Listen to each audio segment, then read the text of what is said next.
ಮಂಡಕ್ಕಿಯಿಂದ ಬೇರೆ ಬೇರೆ ರೀತಿಯಾದಂತಹ ತಿಂಡಿಗಳನ್ನ ಮಾಡಿರ್ತೀರಾ, ಆದರೆ ಈ ರೀತಿಯಾಗಿ ವೆಜಿಟೇಬಲ್ ಮಂಡಕ್ಕಿಯನ್ನು ಯಾವತ್ತಾದರೂ ಮಾಡಿದ್ದೀರಾ? ಇದನ್ನು ನಾನಿವತ್ತು ಮಾಡ್ತಾ ಇದ್ದೇನೆ. ಪಲಾವ್ ಥರನೇ ಇರುತ್ತೆ, ಆದರೆ ಯಾವುದೇ ಮಸಾಲ ಪದಾರ್ಥಗಳನ್ನು ಇದಕ್ಕೆ ಬಳಸಿಲ್ಲ. ಹಾಯ್ ಫ್ರೆಂಡ್ಸ್, ನಮಸ್ಕಾರ. ವೆಲ್ಕಮ್ ಟು ನಳಪಾಕ. ಬನ್ನಿ ಹೇಗೆ ಮಾಡೋದು ಅಂತ ನೋಡೋಣ. ಈ ತಿಂಡಿ ಮಾಡೋದಕ್ಕೆ ನಾನಿಲ್ಲೊಂದು 2 ಲೋಟದಷ್ಟು ಮಂಡಕ್ಕಿಯನ್ನು ತೆಗೆದುಕೊಂಡಿದ್ದೇನೆ. ಒಂದು ತವಾವನ್ನು ಕಾಯೋಕಿಟ್ಟು ಅದಕ್ಕೆ ಒಂದು 2 ಟೇಬಲ್ ಸ್ಪೂನಷ್ಟು ಎಣ್ಣೆಯನ್ನು ಹಾಕ್ಕೊಂಡಿದ್ದೇನೆ. ಎಣ್ಣೆ ಸ್ವಲ್ಪ ಬಿಸಿ ಆಗ್ತಿದ್ದಾಗೆ ಅದಕ್ಕೆ ಉದ್ದಿನಬೇಳೆಯನ್ನು ಹಾಕ್ಕೊಳ್ತಾ ಇದ್ದೇನೆ. ಒಂದು 2 ಟೇಬಲ್ ಸ್ಪೂನಷ್ಟು ಉದ್ದಿನಬೇಳೆಯನ್ನು ಹಾಕ್ಕೊಳ್ತಾ ಇದ್ದೇನೆ. ಹಾಗೆ ಸ್ವಲ್ಪ ಸಾಸಿವೆಯನ್ನು ಹಾಕ್ಕೊಳ್ತಾ ಇದ್ದೇನೆ. 1 ಟೀ ಸ್ಪೂನಷ್ಟು ಜೀರಿಗೆಯನ್ನು ಹಾಕ್ಕೊಳ್ತಾ ಇದ್ದೇನೆ.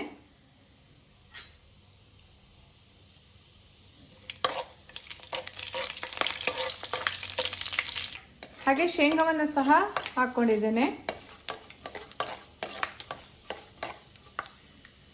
ಕರಿಬೇವಿನ ಎಲೆಗಳನ್ನು ಹಾಕ್ಕೊಳ್ತಾ ಇದ್ದೇನೆ.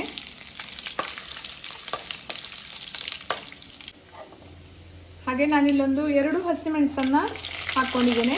ನಿಮ್ಮ ಖಾರಕ್ಕೆ ಅನುಗುಣವಾಗಿ ಹೆಚ್ಚು ಕಡಿಮೆ ಮಾಡ್ಕೊಳ್ಬಹುದು.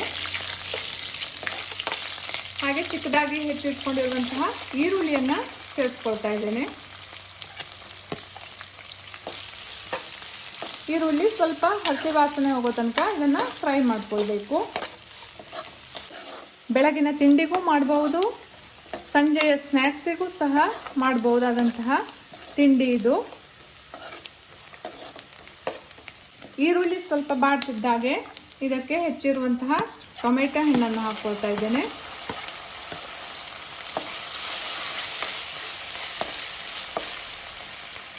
ಜೊತೆಗೆ ಚಿಕ್ಕದಾಗಿ ಹೆಚ್ಚಿರುವಂತಹ ಬೀನ್ಸು ಹಾಗೆ ಕ್ಯಾರೆಟು. ನಿಮಗೆ ಯಾವೆಲ್ಲ ತರಕಾರಿಗಳು ಇಷ್ಟ ಆಗುತ್ತೋ ಅದನ್ನೆಲ್ಲವನ್ನು ಸೇರಿಸ್ಕೊಳ್ಬಹುದು.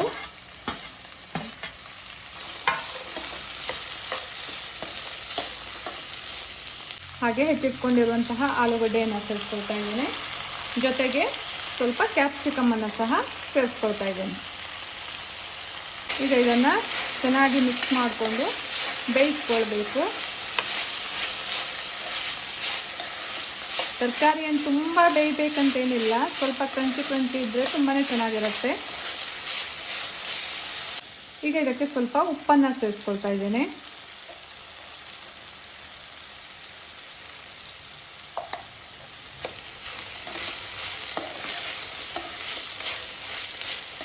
ಸ್ವಲ್ಪ ಅರಿಶಿಣದ ಹುಡಿಯನ್ನು ಹಾಕ್ಕೊಳ್ತಾ ಇದ್ದೇನೆ.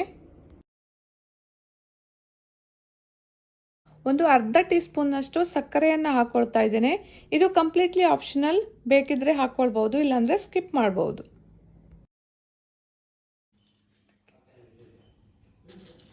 ಈಗ ಈ ಮಂಡಕ್ಕಿಗೆ ನೀರನ್ನು ಸೇರಿಸ್ಕೊಳ್ತಾ ಇದ್ದೇನೆ. ಇದನ್ನು ತುಂಬ ಹೊತ್ತೇನು ನೆನೆಸೋದು ಬೇಡ. ಕೈಯಲ್ಲಿ 1-2 ಸಲ ಹೀಗೆ ತಿರುಗಿಸಿ ಆಮೇಲೆ ನೀರನ್ನು ಸೋಸ್ಕೊಳ್ಬೇಕು. ನೋಡಿ, ಇದರಲ್ಲಿರುವ ನೀರನ್ನೆಲ್ಲ ಸೋಸ್ಕೊಂಡಿದ್ದೇನೆ. ಈಗ ಇದನ್ನು ಫ್ರೈ ಮಾಡ್ಕೊಂಡಿರುವಂತಹ ತರಕಾರಿಯಲ್ಲಿ ಸೇರಿಸ್ಕೊಳ್ಬೇಕು. ತರಕಾರಿ ಎಲ್ಲ ಬೆಂದಿದೆ. ಈಗ ಇದಕ್ಕೆ ಮಂಡಕ್ಕಿಯನ್ನು ಸೇರಿಸ್ಕೊಳ್ತಾ ಇದ್ದೇನೆ.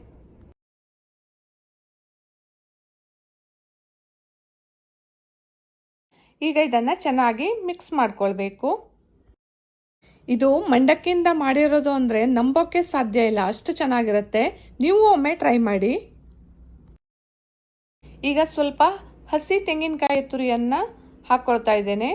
ಇದು ಕಂಪ್ಲೀಟ್ಲಿ ಆಪ್ಷನಲ್, ನೀವು ಬೇಕಿದ್ರೆ ಹಾಕ್ಕೊಳ್ಬಹುದು, ಇಲ್ಲಾಂದರೆ ಸ್ಕಿಪ್ ಮಾಡ್ಬೋದು. ಹಾಗೆ ಹೆಚ್ಚಿಟ್ಕೊಂಡಿರುವಂತಹ ಕೊತ್ತಂಬರಿ ಸೊಪ್ಪನ್ನು ಹಾಕ್ಕೊಳ್ತಾ ಇದ್ದೇನೆ. ನೋಡಿ, ಈಗ ಇದು ರೆಡಿ ಆಯಿತು. ಈಗ ಸ್ಟವನ್ನು ಆಫ್ ಮಾಡ್ತಾ ಇದ್ದೇನೆ.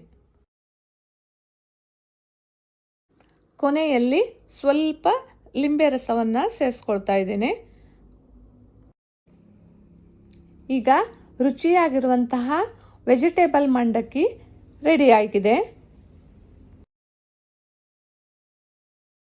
ಇವತ್ತಿನ ನನ್ನ ಈ ರೆಸಿಪಿ ಇಷ್ಟ ಆಗಿದ್ರೆ ಲೈಕ್ ಮಾಡಿ, ಶೇರ್ ಮಾಡಿ, ಕಮೆಂಟ್ ಮಾಡಿ ಹಾಗೂ ಸಬ್ಸ್ಕ್ರೈಬ್ ಮಾಡಿ. Thank you.